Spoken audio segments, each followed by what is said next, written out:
What's up everyone, I'm Dan and I've just seen Ghostbusters Afterlife, so just wanted to do a quick review to let you know what I thought about the film. And even though the film has been out for a little while now, I think I'm still going to keep this one fairly spoiler free. So if you haven't seen the movie yet, you can go into it just like I did, not knowing too much about the plot. Okay, so Ghostbusters Afterlife is directed by Jason Reitman, most recognizable for Juno and also the son of Ivan Reitman, who directed the first two Ghostbusters films. So from the outset, you already know there's definitely going to be a lot of nostalgia and callbacks to the originals with this one. Now, it's been over 30 years since those movies, and Afterlife sees a single mum and her two kids arrive in a small town where they begin to discover their connection to the original Ghostbusters and the secret legacy that their grandfather left behind. Now, I love the way the movie opens. It's getting you right into the action and setting up the main plot. We're then introduced to the main family and quickly shown that McKenna Grace's Phoebe is the brains of the family, and a little bit awkward as well. Obviously you can't have a science kid without them being a little bit awkward. But this is definitely McKenna's movie. She's great in it, but everyone else takes a back seat throughout the movie. Saying that though, Logan Kim, who plays Podcast, was another really likable character in this for me, and he does get his little moments here and there to shine. Paul Rudd is Paul Rudd, as you would expect, so if you don't like fun, then you're probably not going to like him in this. But like I said before, everyone else, Finn Wolfhard, Carrie Coon, etc., they pretty much just get sidelined and don't really get much to do outside of a few little things here and there. It definitely feels like Grace McKenna's movie. I found there to be a few pacing issues where things really slow down. The movie does try to focus on the sort of family aspect of the characters, but then quickly ramps up and then dips again. And maybe it was just me, but this made the film feel a little bit choppy. But it's not a big issue, but I did feel that there was some pacing issues here and there. Another issue that I had with the film, and what I found a bit weird, was you would think that the Ghostbusters name would be pretty popular. I mean, they were a group of scientists who went out and hunted down ghosts, so you know, it's not like something that's not known within this world, or at least by the family.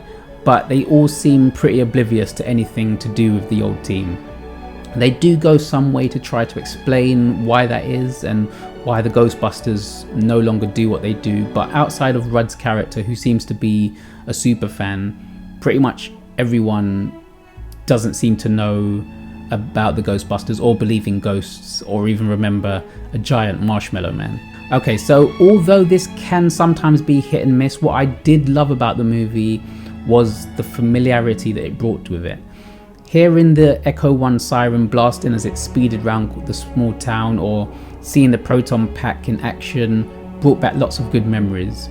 In fact, the first real sort of action sequence that we get in the movie had me smiling throughout as the kids tried to catch their first ghost, and it was just a great little scene. That's not to say that newcomers won't find anything in here to love though, as even though the movie ties much of its story to the past movies, all that information is given here again, so no one will feel left out except for the more obvious callbacks that are in the film. Now, it might be over 30 years since part 2, but Ghostbusters Afterlife felt like a deserved follow-up. Whereas the 2016 Ghostbusters movie was a straight up reboot of the franchise and a much more of a comedy, you can almost feel the DNA of the old movies within Afterlife. It is its own movie, but there are so many nods within this one that it doesn't allow you to forget that this one takes place in the same universe as the old movies. At the end of the day, Afterlife acknowledges the legacy of the Ghostbusters and puts a bow on the franchise,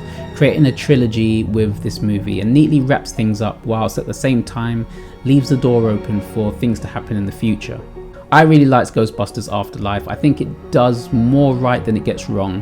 And if you're a fan of the old movies or just looking for a good family movie to watch, then make sure you check out Ghostbusters Afterlife. Oh yeah, and there are 2 end credit scenes as well, so make sure you watch those. One of which I really loved. Again, it's another one of those leaves you smiling moments. But yeah, I think this one, for me, it was just a trip down memory lane. I would definitely give it 2 thumbs up and recommend watching it. Anyway, if you've seen Ghostbusters Afterlife, let me know what you thought about it in the comments below. Thank you for watching, and as always, if you like the review, hit the like button as it helps the channel. Subscribe if you're new here, and I'll catch you next time.